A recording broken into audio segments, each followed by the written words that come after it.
Good afternoon, everyone. Oh, everyone is just on it today. So I want to thank everyone so much for coming out here to join us with this very important conversation. I want to thank everyone at the Partnership to Fight Chronic Disease and the Pharmaceutical Research and Manufacturers of America for once again collaborating to curate today's panel and raise awareness about postpartum care for Black women.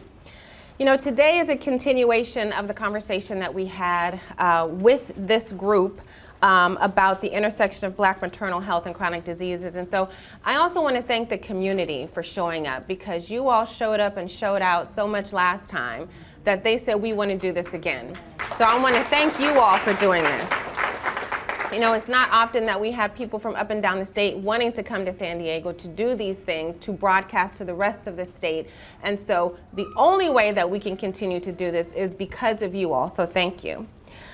So I am truly honored to stand before you today. For those of you who do not know me, I am Assemblymember Akilah Weber. I represent the 79th Assembly District. This is my district.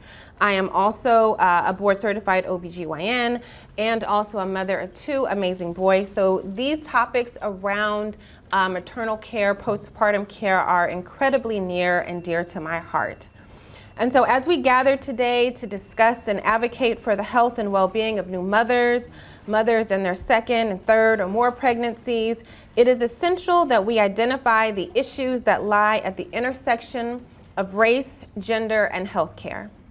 You know, generally when we think about postpartum, it's around 12 weeks after delivery.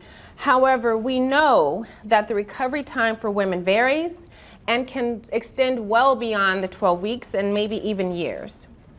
Postpartum care, as we are now recognizing, is not just about medical checkups. It's about a variety of elements. The social determinants of health, such as socioeconomics, healthcare access, knowledge, family availability and support, that create that postpartum experience. Women with pregnancy complications such as preterm birth, preeclampsia, eclampsia, gestational diabetes, or a traumatic birthing experience could also lead to a very difficult and extended postpartum period. And we know that women with chronic diseases such as high blood pressure, obesity, diabetes, thyroid disease, renal disease, behavioral health issues, substance use disorders, they need lifelong care. Not just during the prenatal period, not just during or after their postpartum period, but really lifelong care. And as an OBGYN, I have seen firsthand the profound impact that adequate postpartum care can have on a mother's not only physical, but also their emotional well-being when they have the access to show up to their appointments and advocate for their own health. But we also must acknowledge that for Black women, there are additional layers of complexity. We face higher rates of maternal mortality and morbidity during the postpartum period, and many Black mothers encounter challenges in accessing culturally competent care. Or they may have to travel long distances to receive any kind of specialty care that's needed because of lack of availability in their communities. And unfortunately, what we're seeing here up and down the state is that basic care, basic maternal care, having access to labor and delivery units is becoming even more of a challenge as we are constantly seeing these units closing at many of our hospitals, including right here in the San Diego region, as we saw down in Chula Vista.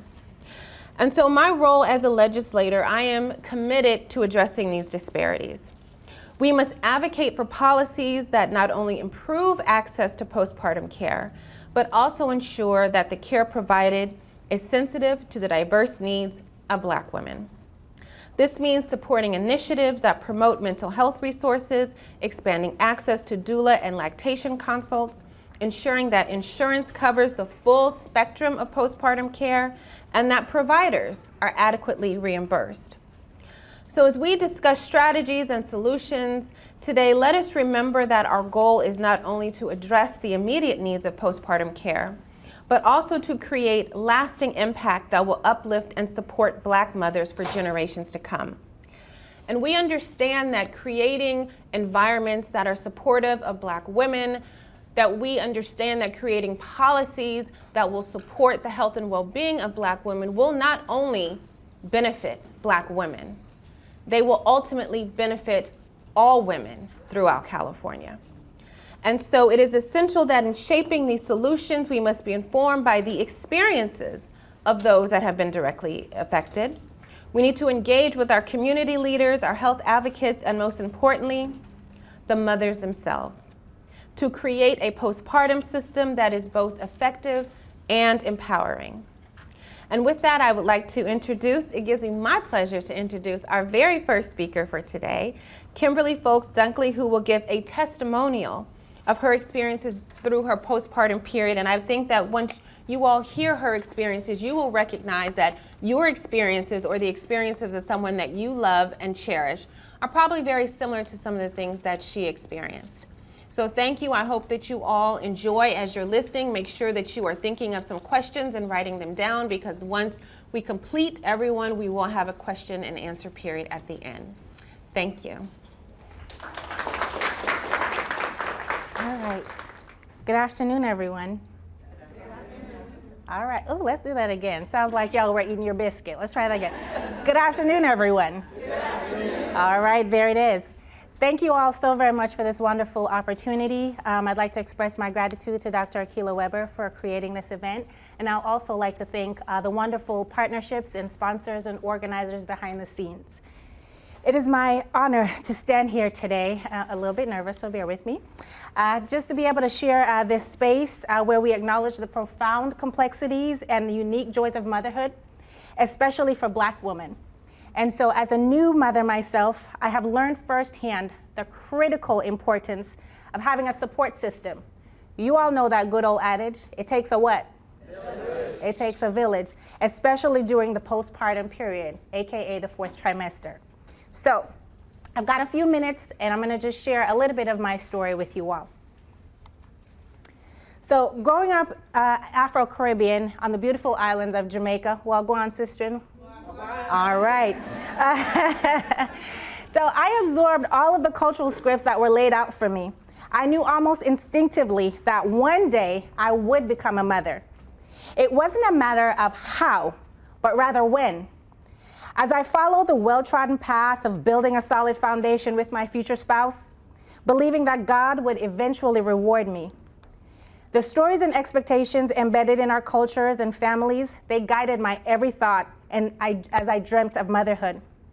Now, when I envisioned motherhood, I imagined a daughter, hair coiled in an afro like mine, dressed in outfits that I would lovingly select for her, speaking multiple languages and embarking on a number of different journeys. Like she was gonna be a force to be reckoned with and she was gonna be fly, y'all, right? And so it was a vivid, joyful picture, one that many of us, even from a very early age, we have been ascribed to believe, right? It was built on the imagery that I saw, in, not just in my mind, but from the stories that I was collecting in my communities, from my mothers, my grandmothers, my ancestors. But reality had different plans for me, y'all. At the height of the pandemic, I found myself in excruciating pain, escorted by an ambulance to the hospital. My husband, due to pandemic protocols, was forced to follow at a distance, unable to be by my side. As I drifted in and out of consciousness, I repeatedly called out for him, only to be told that he wasn't allowed inside. I pleaded with, excuse me, I'm gonna mess this up. I pleaded with the nurses, desperate to explain what I was feeling, but my words fell on deaf ears. I was silenced. Oftentimes I was ignored, and I was left to wait in isolation. During the whole ordeal, there was one nurse, and I said one, in a massive care team of people that I saw, one nurse, who during the ordeal showed a brief moment of humanity in an otherwise cold and uncaring experience. By the time the doctor finally acknowledged me, it was callously to inform me that I was pregnant, but it ruptured and I would have surgery. This was the very first time that I heard the news. This was my first pregnancy. Imagine the weight of that moment. I couldn't process the words I had just heard and just needed someone to be there, just to hold my hand, to be there with me in that moment. Give me a hug. I wanted my mama. In any event, and in true hospital style, I waited some more and more until my organs began shutting down. I was rushed into emergency surgery, alone and terrified. This was not the dream of motherhood that I had always imagined. Months later, after physical healing and with encouragement to try again, I became pregnant once more. But this time, the outcome was eerily similar.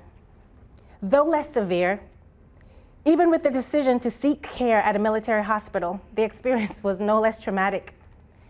As I grappled with the reality that I might never be a mother in the traditional sense, I found myself questioning everything. Was this a punishment from God? Had I not been faithful? Had I not done everything I was supposed to? I prayed. I was steadfast. I was strong. I sought out individual therapy, group therapy sessions, anything I could to fill that void. But it wasn't the right timing or it wasn't the right fit. I started and found equestrian therapy. As a military spouse, they use horses to work with veterans. I thought it would be a good fit. I showed up only to be told I was Black in a white space and I didn't belong. Even amongst my own community, the message was clear. Girl, what you doing up in there?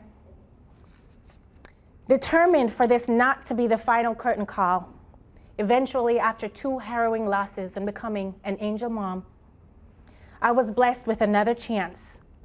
The 3rd time, they say, is the charm, and indeed it was. But I was no longer the same person who had once dreamt of motherhood so naively. I carried the baggage of grief and loss, and with it, a new perspective on the haves and haves not of life. Motherhood, I realized, was not just about welcoming a child. It was also about mourning the loss of an identity, and for some of us, an old self. Becoming a new mom during the pandemic was an experience unlike any other. My husband, an active military personnel, was deployed the month after we found out, leaving me to face the journey of motherhood alone. Here I was in San Diego, California, as beautiful as it is, alone, no family nearby, just the weight of my past and the fears of my future.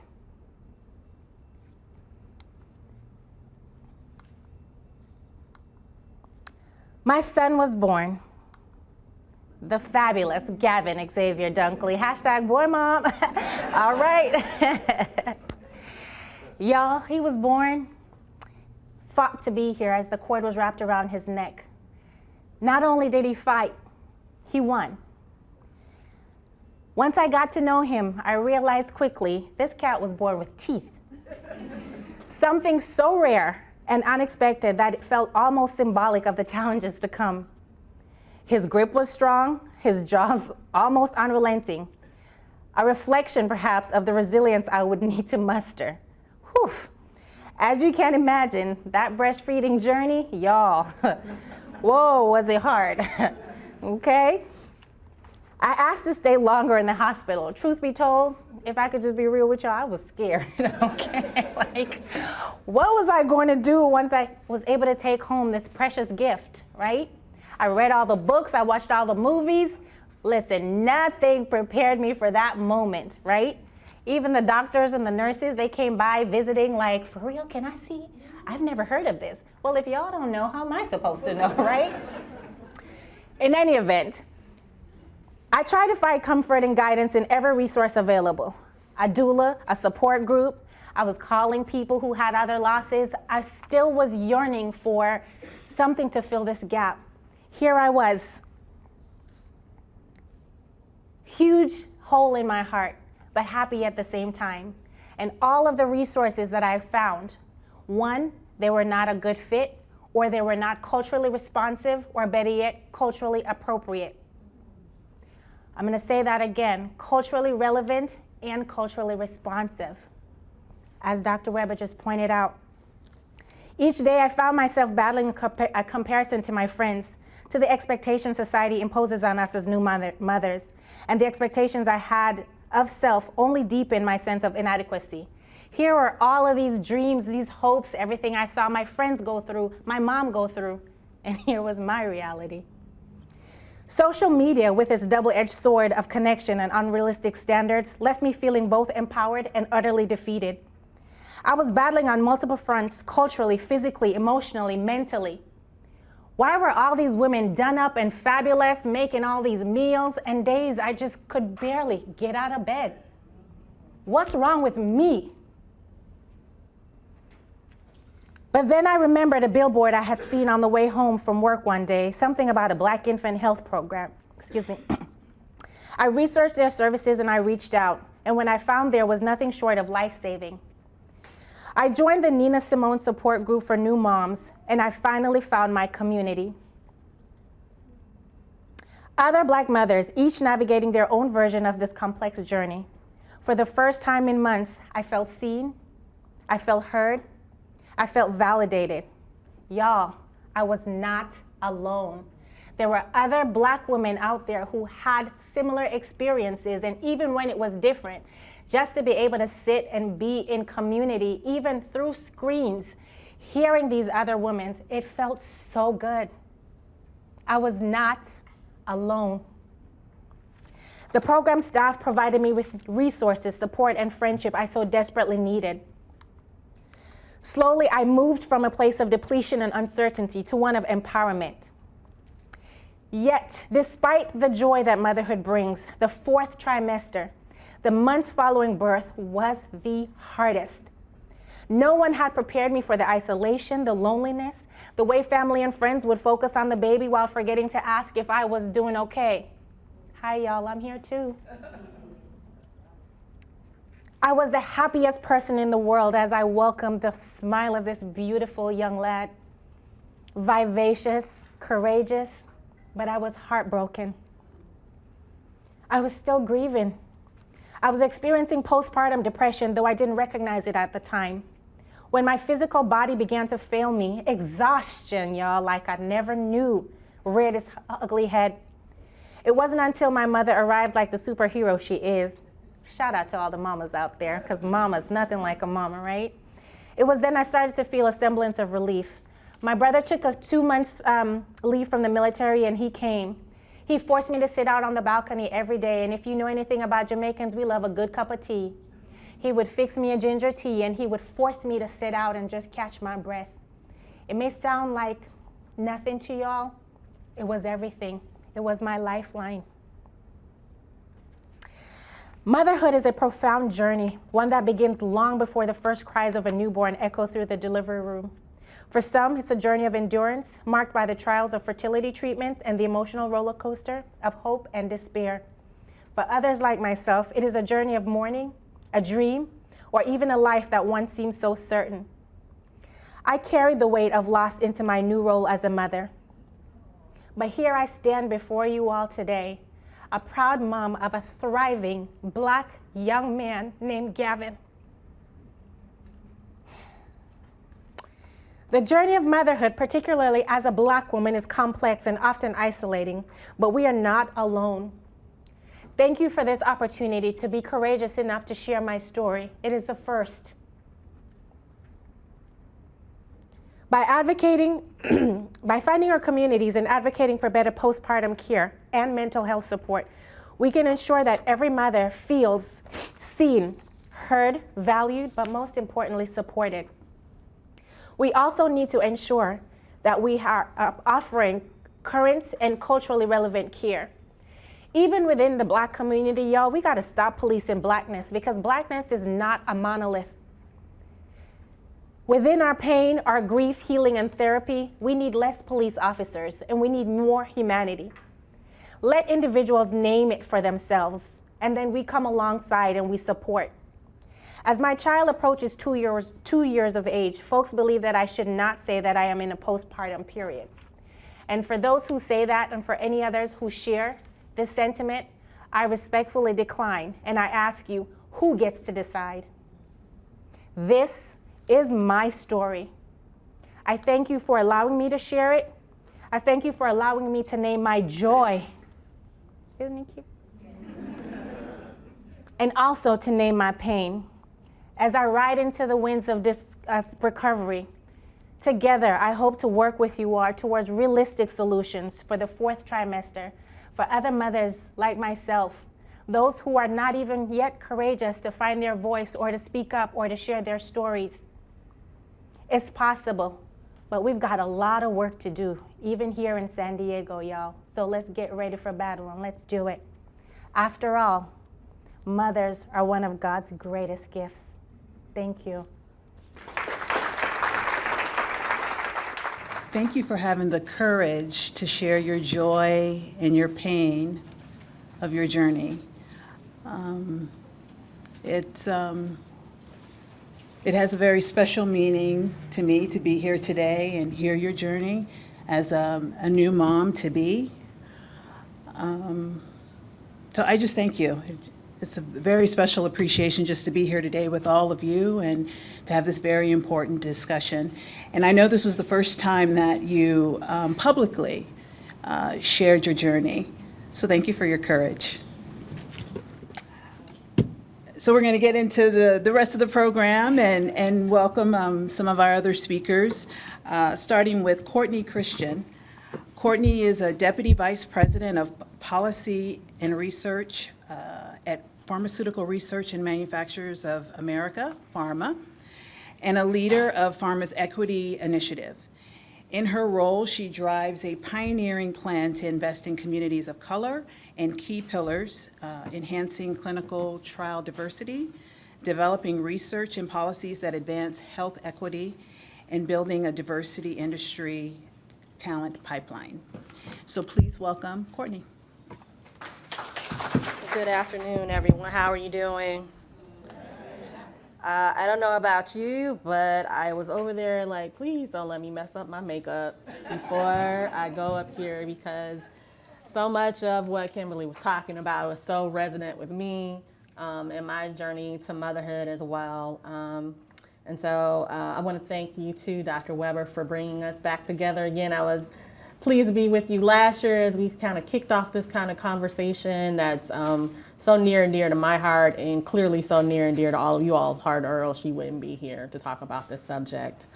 One of my mentors in the health equity work, her name is Dr. Frida Lewis Hall. She's a legend in the industry and in health circles more broadly. If you're ever up at 2 o'clock in the morning and a rerun of Dr. Phil is on, you've probably seen her talking about some sort of psychological health issue, because that's her background, but also about a health equity issue.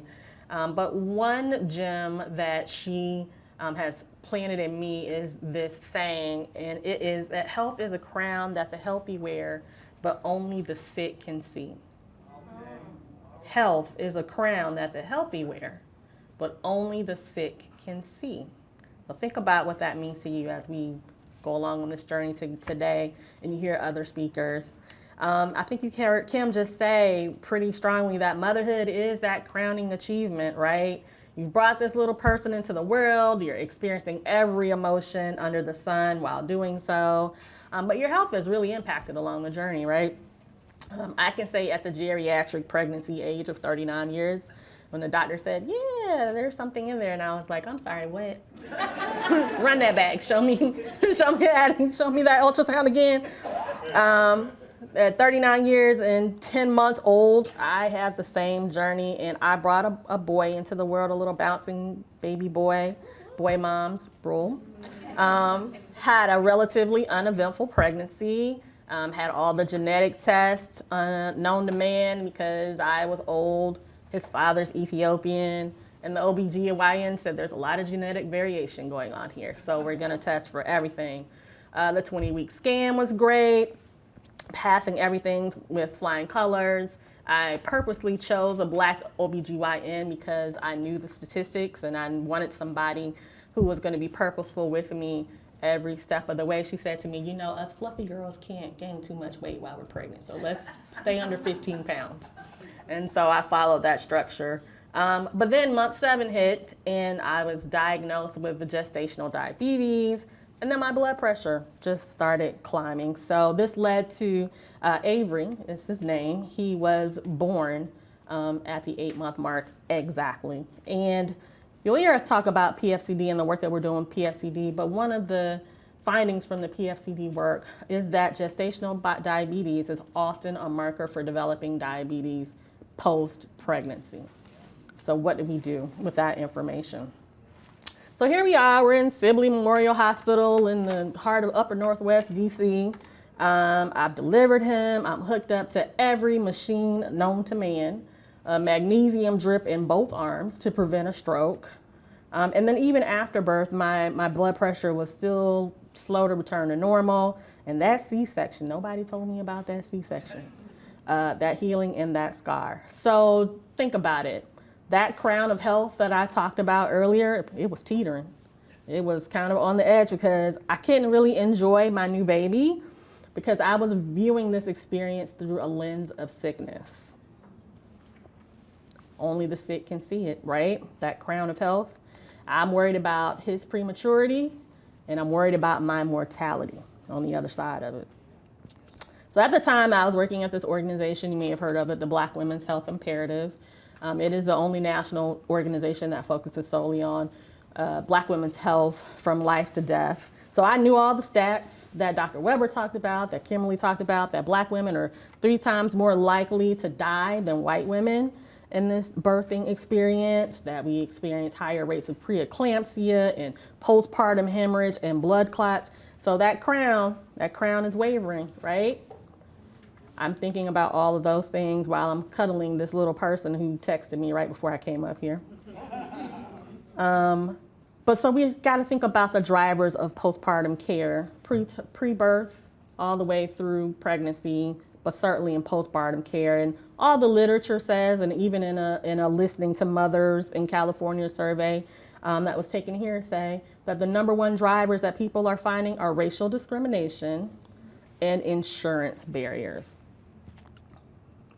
So the conversation that we had last year, Dr. Weber, about social determinants of health, we talked about it. I talked about it last year from a perspective of medicine access, but social determinants of health, where we live, where we work, where we play, has so much bearing on our health outcomes before we even become pregnant, but certainly after we have our babies and on maternal health outcomes. So this health equity work that I undertake at Pharma is absolutely a passion of mine, and to bring that lens into our work at Pharma. We are a trade association. We represent many of the world's leading biopharmaceutical companies, but every one of our member companies, almost to a T, has a thread of health equity running through it. How do we improve people's health? And one thing that we're really pushing more is how to think about these social determinants of health in terms of medicine access and health outcomes. And so what we're thinking about maternal mortality and all these issues around postpartum wellness is we're thinking about, does mom have access to care before she's pregnant, while she's pregnant?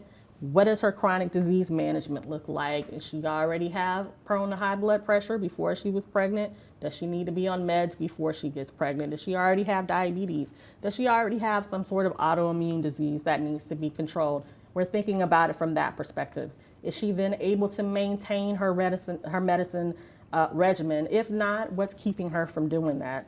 What else might she need to navigate postpartum period? That postpartum depression that you talked about, Kim. I also, many a day was on my sofa like, how do I keep this thing and me alive? And in deep depression about how does that happen? I didn't have my mom. My mom was deceased, so I'm calling on my friends who already had babies before me because I was 39. What do I do? How do I maintain myself and keep a sense of sanity? And so, a few of our member companies have even gone into the realm of like, what do postpartum medicines look like? What are the best options for people who might need a little help outside of other things to keep it going? One thing that I'm very proud of is that under our equity initiative and our larger health equity work, we established a collaborative actions to reach equity grant program. And what we've done there is really think about community-based solutions for that nexus of social determinants of health and health outcomes. So one round we focused on moms and access to COVID-19 vaccines. At the height of pandemic, we needed to make sure that pregnant moms were safe. And then we talked again about social determinants of health and medicine access more broadly.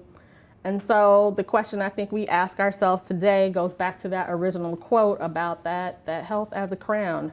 How do we ensure that every mom here in San Diego and around the country, particularly Black women, get to wear that crown of health before, during, and after pregnancy? And so some of these main solutions and questions are pondered in the PFCD brief, but also I think they're just salient questions for all of us to think about. I just started a program at Meharry Medical College, a PhD program in health equity.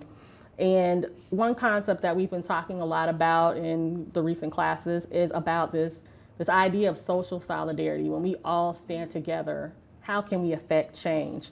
Thinking about what the upstream solutions are before you even get to a health outcome, asking why at every step of the way. So if you have a health outcome like gestational diabetes, we're asking ourselves, we all should be asking ourselves, why is gestational diabetes this health outcome? What are the behaviors? What are the social determinants of health that are driving that? And then what are the root causes that I talked about in, again, racial discrimination in healthcare, unequal access to culturally competent care are real drivers of that. So how do we fix that from this concept of social solidarity?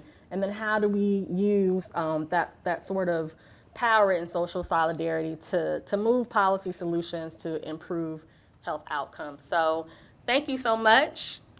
I want you guys to think about that quote again. Think about how it resonates in your life. And if I didn't say it slow enough the first time so you could write it down, let me tell you again. Health is a crown that the healthy wear, but only the sick can see. Thank you. Courtney, thank you for sharing your journey, your motherhood journey, as well as the work that you do in health equity. Now we have Iris Payne. Iris is a fierce advocate for Black infant health. She's been a program director for the San Diego County Black Infant Health Program, BIH, since November 2012. She has an interest in ensuring that all people have the right to and access to quality health care and personal wellness. She is particularly passionate about women's reproductive rights and the ability to have a healthy, supportive pregnancy that results in beautiful, healthy babies and families and communities that thrive. Welcome, Iris. Good afternoon, and as you heard, my name is Iris Payne. I am the program director for the San Diego County Black Infant Health Program, which is run by the Neighborhood House Association. I actually have a lot of slides. I don't know that I'm actually going to show them to you. I think I'm going to do a little more talking and a little less slide showing. But I do want to start off by saying that the program, the Black Infant Health Program, is a statewide program. I'll tell you a little bit more about that in just a minute. We are subcontracted at Neighborhood House by the County of San Diego Health and Human Services, and so we are running that program, and we're part of the county's Live Well initiative, which is really about building better health, making sure that people in our community can live safely and thus can thrive. And so for many of you, Live Well. Many of us, depending on who you work for, what you do, are Live Well partners with the County of San Diego. Our particular program is part of the Maternal Child Family Health Services. And there are a number of programs that are a part of that umbrella with the county, and Black Infant Health is one of them. Over the years, as you heard, I've worked for Black Infant Health for 12 years and actually was involved with them since 2007. And one of the things I often hear and people ask is, why is there such thing as the Black Infant Health Program? And I wish I could tell you that we weren't still hearing that. I kind of maybe understood it in 2007. I wish in 2024 we didn't still get asked that question, but we do. People want to know why we have this special program for Black women, and when we explain the program, they often say, oh, that sounds like a wonderful program. Anybody would love to be a part of that program, and I would agree. But then we have to break down the reasons why. And I'm not going to go into the slides. You guys already know that infant mortality, maternal reproductive morbidity, and mortality is so much higher for Black women, not just in the state of California, but throughout the United States. And so I sometimes tell people, there's not a program for your community because you don't need this program. And I think, and I'm looking at some of my staff, and we love our jobs, we love what we do, but I think we would all be happy if we didn't need a program like the Black Infant Health Program. It's a room full of very smart, very passionate women, and they could find other things to do that they would love to do if they weren't worrying about the health of women in our community. So as I mentioned to you, the Black Infant Health Program is a statewide program. Started in 1989. We just celebrated our 35th anniversary statewide. Our state funds the program through local health jurisdictions, and then local health jurisdictions have the opportunity to either run their own Black infant health programs or, as in San Diego, subcontract with someone to do the direct services. For many years, and we started our program in San Diego in 1992, so we're not quite at that 35-year mark, but we've been doing this work for a very long time. And when we first started the program, a lot of the program was about what I like to say, rounding up the usual suspects. So now, if any of you have ever seen Casablanca, you know what I mean by that. Let's round up the usual suspects. Let's make sure that women are going to the doctor. Let's make sure that Black women know that they shouldn't smoke. Let's make sure that they know that they should eat healthy. Let's make sure about things that women were already doing. And it wasn't that there weren't some support and help that they needed in some of those things. But over the years, we realized that while those things are important for reproductive health, they were not closing the gap around Black infant mortality and maternal morbidity and mortality. And so I'm going to say probably right about 2010, the state really started looking at the concept of racism and chronic stress and social determinants of health, and realizing that stress, ongoing situations where people look at you differently. Kimberly mentioned, and people said to her, "What are you doing in here?" Equine therapy has been shown to be valuable. Why should she not be there because she is a Black woman? And these are the kinds of things that we are having to deal with, and we've been dealing with for many, many years. Because the reality is, and we know this, systemic racism built into our society has been ongoing. You know, it's very nice and easy to tell someone, you're pregnant, you need to eat healthy. But we don't talk about the fact that we pump hormones into our food. We don't talk about the fact that we have taken our fruits and vegetables and we have grown them in hot houses, and we've taken seeds out of things, and just the kinds of things. So it's easy to say to someone, eat more healthy. But what are we doing as a society that allows someone to do that? Because simply telling someone to have a healthier diet when the food that they have access to is not particularly healthy, we're putting the blame and we're putting the onus on the person. So now I'm going to tell you a little bit about the Black Infant Health Program. We are statewide. We are the furthest program south in California. Our furthest program north is in Sacramento, and I think at this point there are 17 programs. We all pretty much do the same thing within our programs. We are social support for our participants, except for our public health nurse. None of the staff who work for the Black Infant Health Program are medical providers. We have family health advocates and group facilitators. We have mental health providers. We have a public health nurse. We have outreach liaison. We have an administrative data lead, and of course we have a program director. And so Our goal for the Black Infant Health Program, you heard Kimberly mention a little bit about what happened with her. We would love, and so often our participants come in and ask us, I would love to have a Black doctor, but we're in San Diego, and I'm not going to tell you they're not Black OBGYNs or nurse midwives in San Diego, but they're not a whole lot of them. They're not a whole lot. And so how do we help people have an experience that is culturally affirming, that does look at who they are, and that gives voice to their humanity? We do that through the Black Infant Health Program.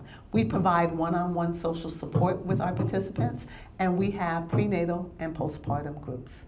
And those groups are 10 weeks, they're 2.5 hours. We talk about the usual suspects. Yeah, we do, because those things are important. But we just also talk about life, and we give our participants the opportunity to share with us what's going on with them, what's happening, how are they feeling. If they're going to the doctor and they're like, I don't feel like my doctor's listening to me, and we hear that. I wish I could tell you we didn't, but we hear that. We have a public health nurse who can maybe explain what's going on, who can go with them to an appointment, who can advocate. We've had our family health advocates go to schools.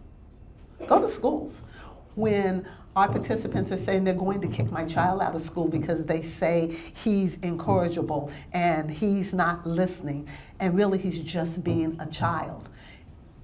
Really interesting when you show up with your own advocate. You know, you go into the principal's office, and it's the principal and the vice principal and the teacher and just you. It changes the dynamics when you also have an advocate, someone who can stand up and say, you know, I would like to ask a question. I know I can't make a decision for the school. I mean, this is a real story. They didn't kick the child out of school. I mean, just all of a sudden, they put in place the plan that had been set up. This is a pregnant mom, so think about this. You know, you're pregnant, you're already stressed about your pregnancy, what's happening in your life. Now you've got an additional stressor going on. No one wants to listen to you. This is where Black Infant Health steps into the gap, and we help and support our women. As I said, we do have mental health providers. So we actually have one of our staff members who is very familiar with grief counseling and can do that. Because we have had women who have suffered loss, and we want to be able to offer that to them and help support them. We want to make sure that at the very least, they feel like they have a village within the Black Infant Health Program. Women can join our program, or pregnant people can join our program at any stage of pregnancy, and they can stay up until 1 year postpartum. They can actually also join our program in the postpartum period, which is something that's pretty unique because a lot of programs that may do something similar don't allow for postpartum enrollment. And I think that's something that as a community, we are going to have to think about. Why are we closing programs to women? It's like, if I hear about you when I'm pregnant, I'm good to go. But if I find out about you, or now I'm interested once I actually have the baby, there's no program that allows me to be a part of that program. So one of the things that we do appreciate with the Black Infant Health Program is that we can enroll women postpartum. The other thing, I'm sorry, my nose is starting to run. I wanted to mention, you know, in 35 years, well, like I said, I started with Black Infant Health in 2007. One of the things that we are starting to see a lot of, again, when we talk about stress and our pregnant people, our parenting people, housing in San Diego is such a big issue. You know, for a while during COVID, we weren't actually seeing as much homelessness or people who were unhoused, and maybe that was around the fact that there was extra money available to help people. Thank you. Thank you. But once again, we are seeing many of our participants showing up in housing crisis, having a difficult time, finding a affordable space, finding a safe space, finding where they can be comfortable during their pregnancy and where they can safely raise their children. And that is something that we are going to have to look at as a society. We cannot expect people to do it alone. Programs are great, but a program is simply that. It is a program. And we have systemic issues that we have to address. And while in San Diego County, I don't know that we can address them for the whole, United States, but we certainly have the opportunity and the ability to look at what's happening within our own county and with our own state and begin to make some changes that will hopefully have the rest of the country follow suit as they see the progress that San Diego is making. It's not acceptable.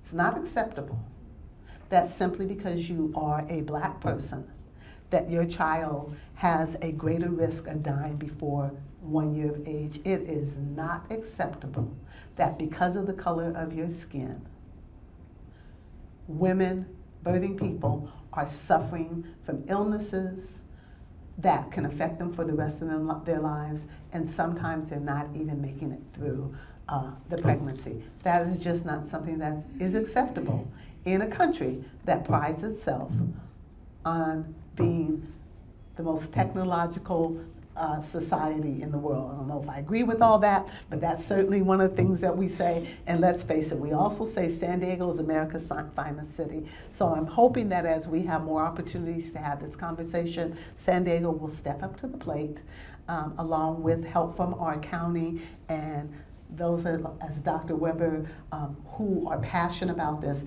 and help us make that to be a reality and make that to be true. So thank you very much, and if you have more questions, I'm sure during the question and answer time, be happy to answer any specific questions you have about our program.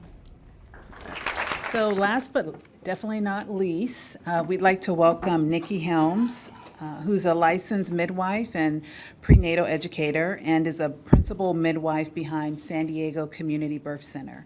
Her career in birth work started when a dear friend asked if Nikki would be her doula in 2003. She got pregnant with her first child in 2004 and relocated to be closer to family in San Diego, and was warmly welcomed into the birth community in San Diego. She saw the need to start a birth center that serves everybody, LGBTQIA plus family builders, marginalized BIPOC, immigrants, and asylum seekers, as well as educating along the way. Please welcome Nikki.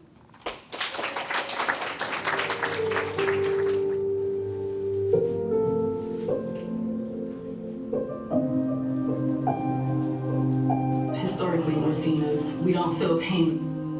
They can do whatever and it's fine because we're resilient, our bodies are different, but we know based on research, based on the latest disparities that we're seeing, that Black women are dying.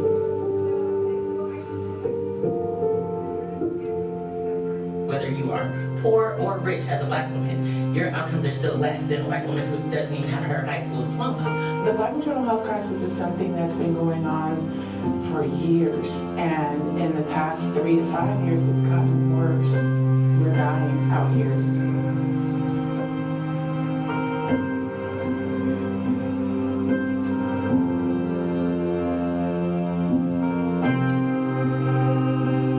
The Black maternal health crisis affects all of us. The Black women that are at the forefront of this are just, the bellwether for the way that it will go for the rest of the country. We need to be able to take action and take action quickly. And so opening a birth center was really the best way I could think of to make that happen.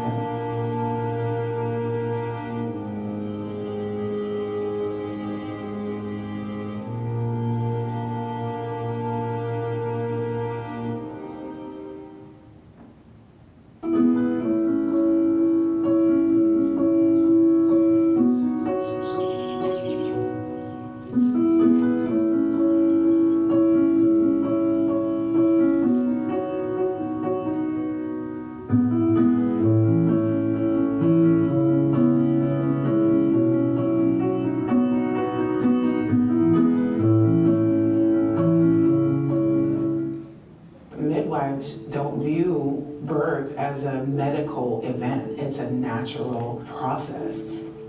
Not everybody needs to have a lot of medical intervention in order to have a lovely, non-disturbed vaginal delivery. We pride ourselves on midwifing the entire family, meaning that we expect the toddlers to come to the appointment. We expect the partners to come to the appointment.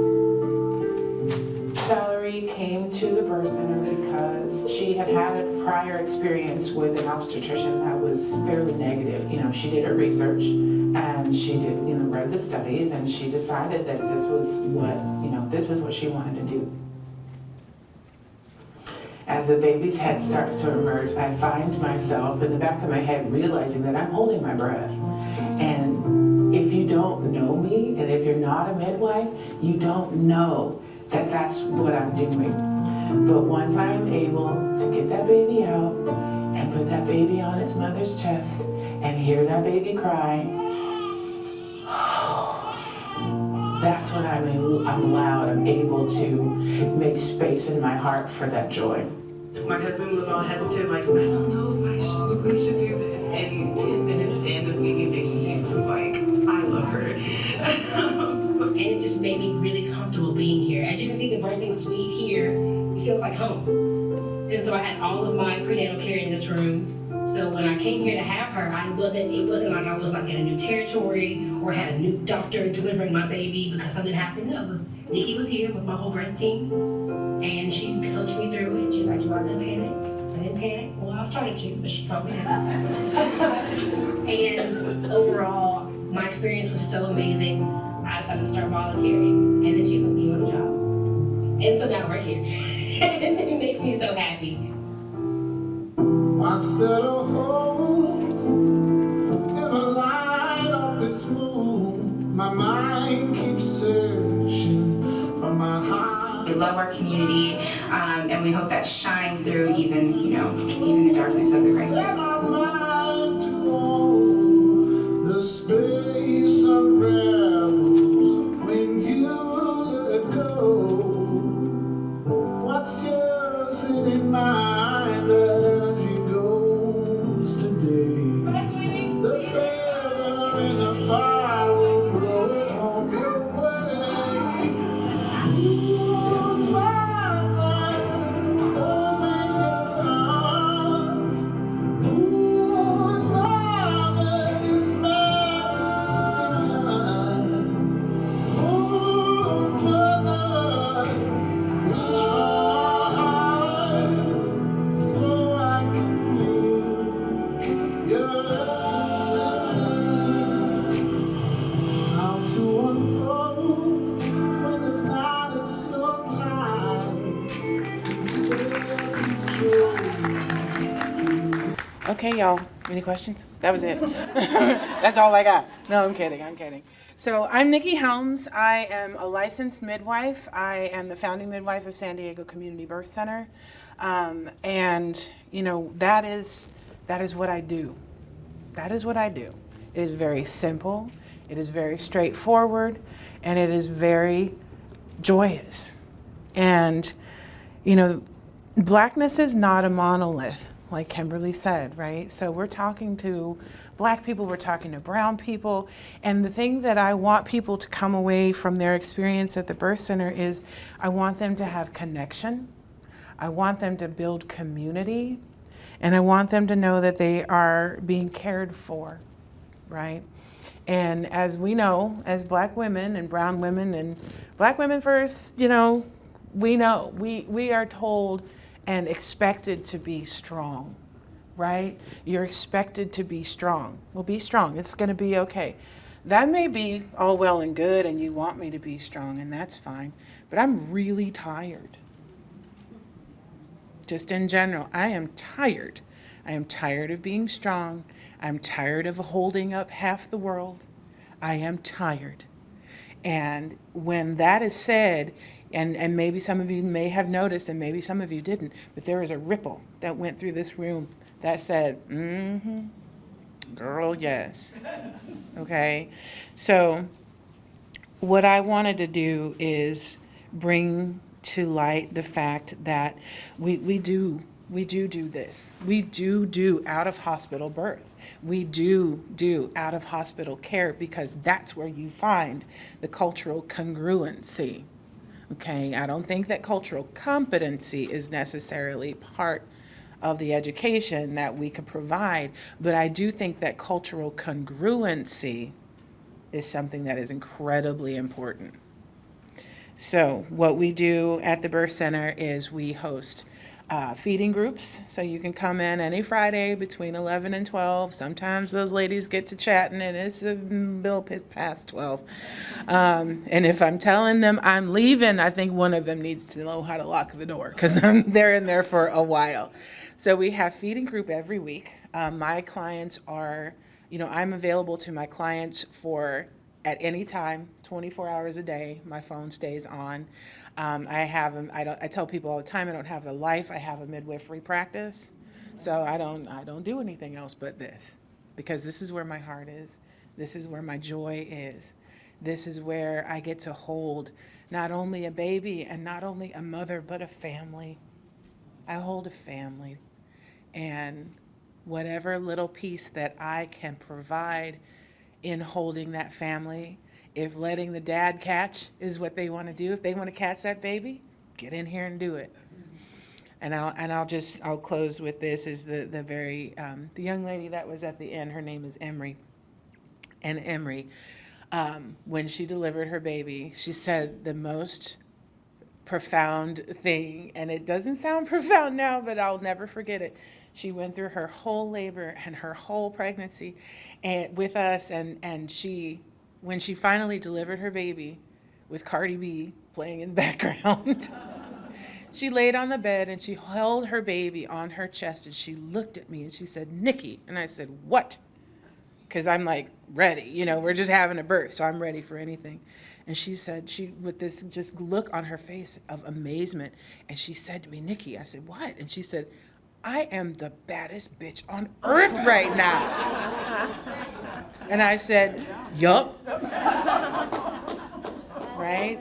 So if I can continue to bring that kind of care and give that kind of support and be that person that's part of your village that tells you you can do it, it's okay, it's all right, it sucks now, but it'll be better soon. If I have more clients with that type of outcome of experience, I don't know that I'll ever retire. Thank you. Okay, well, while she's changing the background, I just want to wave my church hand with that, girl, yes. Tired. But I think we all, that standard that we all hold as Black women to, as Zora Neale Hurston said, be the mules of the world, it comes with a cost. And so I'd like to call up Dr. Weber, and Nikki, come back. Have a little something for you to acknowledge the work that you are doing here in the community and the work that we've joined with Dr. Weber with the $10,000 grant to the Birth Center so that you can help more young women and other women like Emery keep being bad bitches when they give birth. We are so honored to help you in that work and to help you just change the trajectory of health outcomes. Health outcomes here. Sorry, I'm a little choked up. So. Oh, thank you. Oh, thank you. Congratulations. Thank you so much. Absolutely, you're doing amazing work. Thank you so much. I appreciate it. Oh, go that way? Come out. Oh, in front of it. Oh, wait. I'll get on this. No. No, we're not doing that. Oh, it's backwards. Right? There we go. Okay, we'll stand up. Yeah. All right, just like this. Okay. All right, so right now we're gonna switch things up a little bit and move to the panel portion. Are we moving the seats over? Okay. Oh, you don't have to help.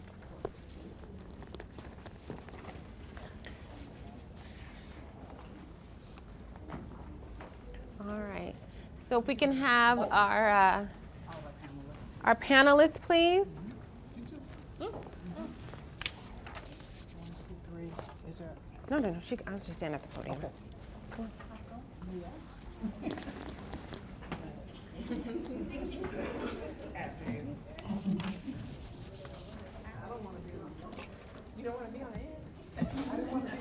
Nobody wants to be on the end.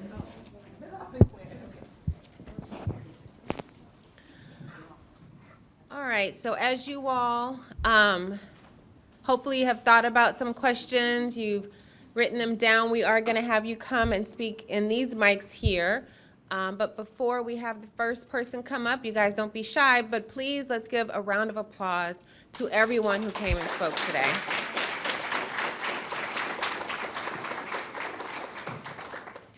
They gave some amazing stories and highlighted some absolutely incredible work that is being done right here in our community and in our state. So I'll start off with the first question, and this is just a general question for, all of the panelists, any of the panelists.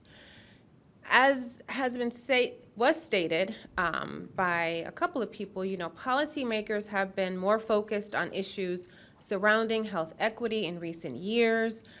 We heard from Ms. Iris Payne that in 2010, the state recognized the importance of things like social determinants of health and the effect of chronic stress, and the disparities that are happening in a variety of communities, specifically the Black community. But my question is, what do you think that is still not getting enough attention? And how can we not only highlight it, but begin to make some changes?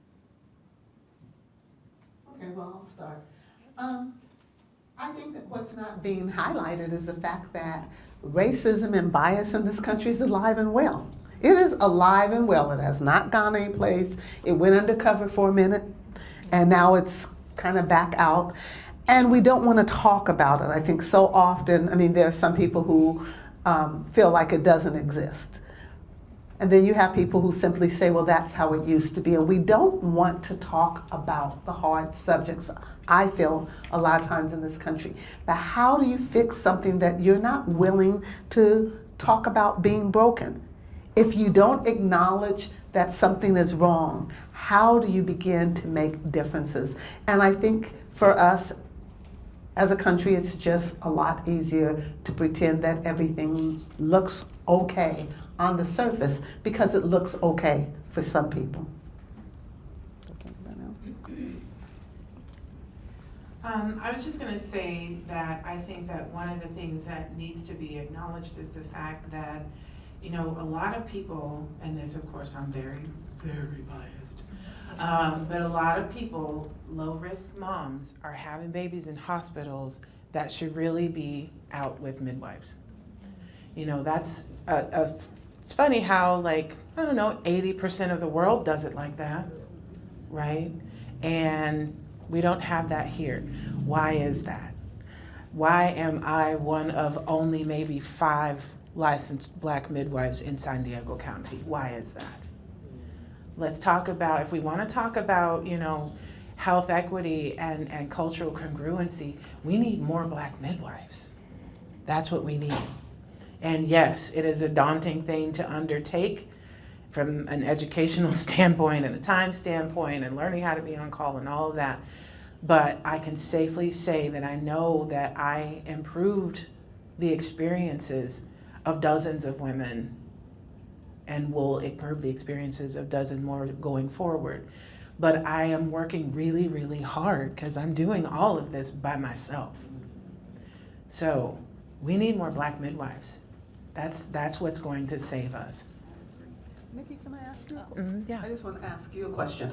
So how long, you mentioned education, how long does it take, say someone wanted to become a licensed midwife, about how long does that take? Feels like forever. But it takes about 4 years. Okay. I did a 3-year didactic education program alongside a 5-year apprenticeship program. So I did all of that before I got my license. Okay. But it's doable. Absolutely. Okay. I only say that because if you think about going to medical school, that's 4 years, and that's 3 years of a residency. And so it sounds like you could have midwives feet on the ground in a little less time. Obviously, the education is important, but I think those are the kinds of things we should be looking at, not that we're ever going to get rid of our OBGYNs and our hospital systems, but how do we put more people on the ground? And I'm guessing, I might be wrong, I'm also thinking it may not be quite as expensive as going to medical school. And so those are the kinds of things I think that it's worth talking about. And I will just interject before you speak, because I, as an OBGYN, I know, we know, and we love you. You know, I think that we need more diversity within the healthcare system in general. You know, one of the things that I honestly struggled with when I ran for the state legislature and, you know, won so quickly, I struggled because, as was stated earlier about trying to find a black OBGYN here in San Diego, I think at the time when I started going to Sacramento in 2021, I think there was maybe less than 5 of us. I was the only one at UCSD, and I think we had one at Scripps and one at Sharp, and you know, and so one at these individual institutions. And so I think that we need to expand the pool throughout our healthcare system, because yes, if you have a you're low risk. One of the things I learned at Cook County is you could have a low risk pregnancy that changes really quickly. And some people aren't low risk, and some people need surgical interventions. And so you want to make sure that you are able to find individuals that look like yourself, who can deliver that kind of cultural congruency, whether you are going to a midwifery service or into one of the hospital systems. And so I agree, we need to expand the pool, especially here in San Diego, for people who look like us to provide that kind of care wherever you receive it. Go ahead. I want to pull that look like us thread. I know I'm in California, so they're not like us, but I want to pull that thread from a policy perspective for somebody, as somebody who worked on Capitol Hill for a long time, including worked on ACA, and think about it, why things may not be changing from my child is in a Harry Potter right now, so Harry Potter in this invisibility cloak. Black women are invisible to a lot of people, and when you look at it from a leadership level in the federal government, if you look at the House and the Senate, there are black women in the House, but are there any black women in the United States Senate right now? There was. She's MVP right now. Oh, there's one. That's right. One out of 435 people in the entire United States Congress. So is she supposed to carry the water for everybody? Talk about being tired. So one of the things I think we have to do at the federal and the state level is to be able to elect more folks like Dr. Weber, elect people who are at the table making the sausage of policy to say, hey, there's an issue here with black maternal mortality. Have we addressed it? How do we address it? How do we address it in statute? How do we appropriate more money to the correct programs to make things happen? How do we make sure that that gets down to the community level? I think that's one thing that all of us in this room, there's an election coming if you haven't heard, to think about making sure that black women aren't invisible in those spaces. Perfect. My comments were going to be specifically about if it doesn't make dollars, it doesn't make sense, right? Mm-hmm. And then in our community, who heals the healer, right? So for the Nikkis of the world, there are not a lot of them out there, she's saying. And so burnout is real, y'all, right? Yeah. So she's doing it and she's tired. So monies are out there. How do we tap into those funding sources? And then how do we then get those funding sources to then trickle down to the community, to the different clinics for the folks that are doing the work, for those who are interested and want to be trained, right? How do we tap into those funds and make them accessible so that she's not burnt out and she's not the only one carrying the burden? Any questions, you can come to the center mics. You can do it. I have 2 questions, one for you, Nikki, and one for you, Kimberly. Nikki, would you consider, or have you gone to high schools, middle schools, and talked to youth about midwifery? Because I think it's so important what you do, but you are you. We need more of you. I wish we could clone you. I wish I could clone you too. Yes, actually I do. I do work with Mount Miguel High School, and they have almost like a business lecture, where they go around to different businesses and they ask their students what they would be interested in. And so the person that teaches that program is a friend of mine. And so every year I have 10 or 12 or so young brown women that come from that school that think that they might be interested in being a midwife. And so I do talk directly to them. I also teach sex education at High Tech High. So I'm teaching the children, the good, I'm hoping anyway. Lord knows none of them have come back pregnant yet, so thank goodness for that. But yeah, I do talk about it. But, after talking about it for so long, I feel like can I talk about it even more, But it's not something that a lot of people think about. They think that, nurse midwifery is what you have to do, which is fine, do that. And I love doctors. I love hospitals. I do. I had 2 cesareans. Love hospitals. They're great when we need them. But we don't always need that level of care. So yeah, I do talk to them about it. But teenagers, I talk to them about it, and about halfway through, I probably am they're hearing Thank you. Ms. Kimberly, thank you so much for sharing your story. My question to you is, what message would you give someone who have also suffered loss when they're considering and too afraid to consider the possibility due to another loss? Oh, that's a heavy one, but thank you for the question. My advice would be to just remind them that it's not the end of their story, right? And encourage them to seek out help. So whatever that looks like, I have had some conversations with folks where they don't necessarily believe in therapy. But whatever it is, seek out someone to be able to find realistic solutions that will work for you, because it can be a dark space. But being able to tap into resources, you are able to find the light.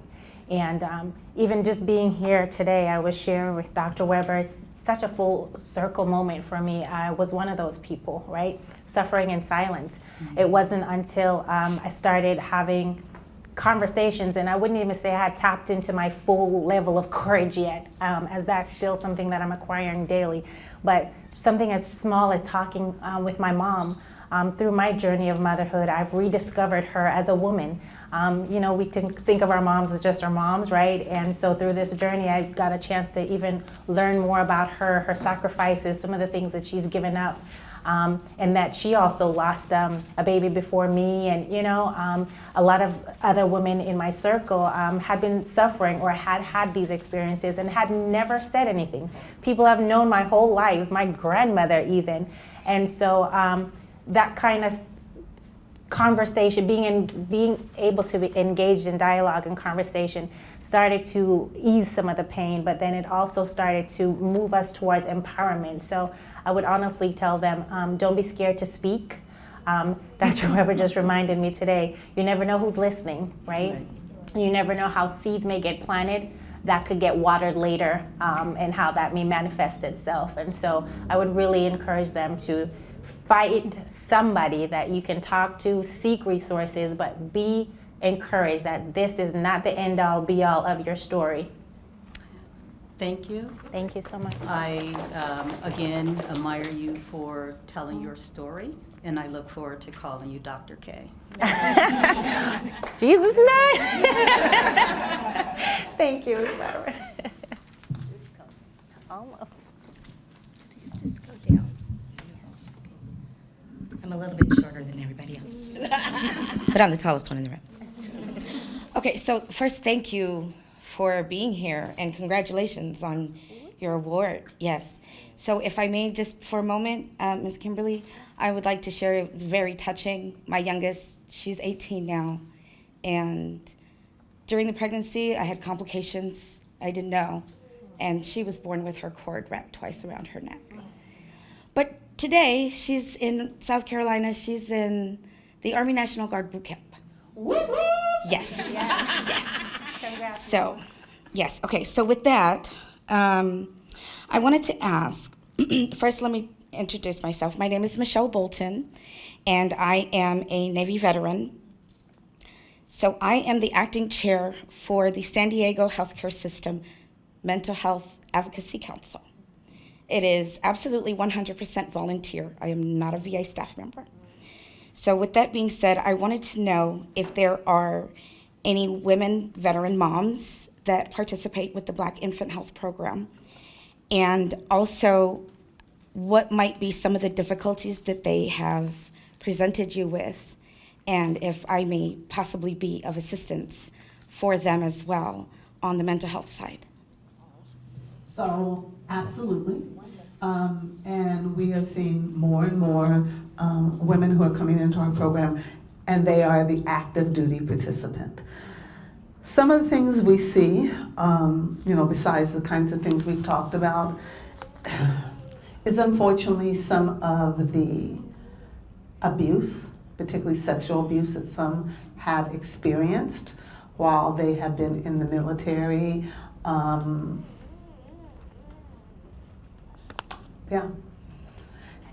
the other, of course, sometimes just that I'm not making rank as quickly as other people. I'm doing well. They're blocking me. And so, yes, I would love to, exchange cards, information with you, because we need all the support and resources that we can get. I will say this: sometimes, our participants sometimes are like, don't give me nothing having to do with the military. I'm militaried out, but we also have our participants who recognize the value of the work that people in the military are doing to support and help them. Thank you. Dr. Akilah, I just want to say this is the first time I've seen you in person. I definitely voted for you, and I've been watching you. I do get the newsletter, so thank you very much.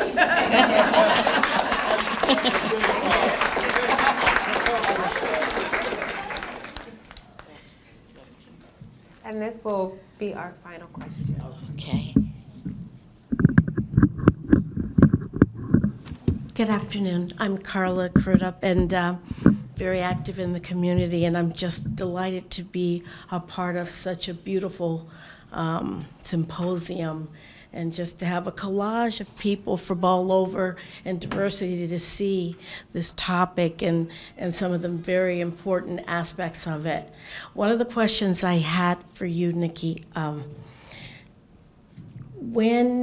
if, heaven forbid, things do change in the middle of a birthing, are you connected with hospitals, and at some point they might have to come get involved, or ambulance, things like that?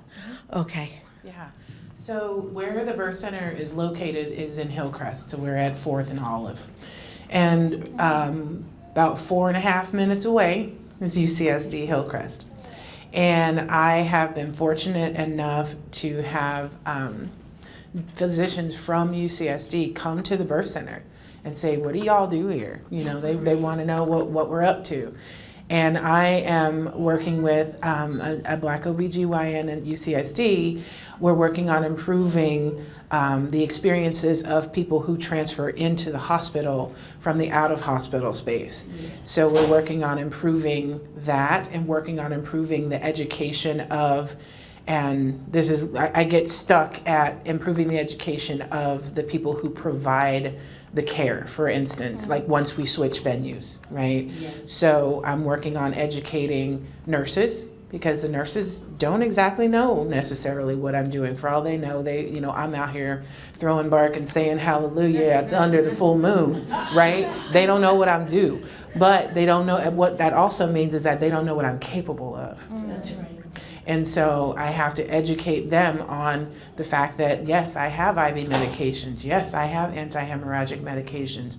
Yes, I have emergency protocols and NRP training and all of the things I know that I can do. So working with the nurses at the hospital has been challenging, but we're working on it.